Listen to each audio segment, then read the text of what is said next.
gözünden bir haber. Gafil oyan, gafil oyan, gafil oyan. Həzrəti Əli əleyhissalam Ramazan ayının axşamlarında insanlara ehsan təşkil edib ət xörəyi verdilər, özü isə o xörəkdən yeməzdi. Belə axşamların birində yeməkdən sonra Həzrəti Əli əleyhissalam insanın daxili keyfiyyətlərinin yaxşılaşdırılması haqqında öyrəşət verdikdən sonra üzünü Əbu'l-Əsvəd əd-Duəliyə tutub soruşdu: Siz bayaqdan şairləri müzakirə edirsiniz. Səncə ən üstün şair kimdir?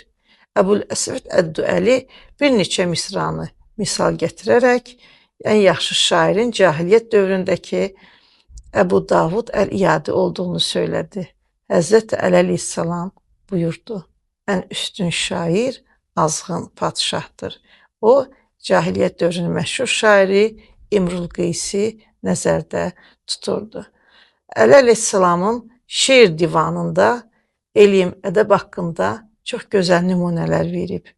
İmam Əli əleyhissalam belə şeirlərinin birində deyir: Leysəl bəliyyətu fi əyyəminə acəbən, bəlis-səlamətu fihə a'cəbul əcəbi, leysəl cəməlu bi əthvabin tuzəyyinühə, innəl cəmələ cəməlul ilmi vəl-ədəbi, leysəl yətimul-ləzi qad mətə validuhu, İnnel yetime yetimul akli vel hasebi.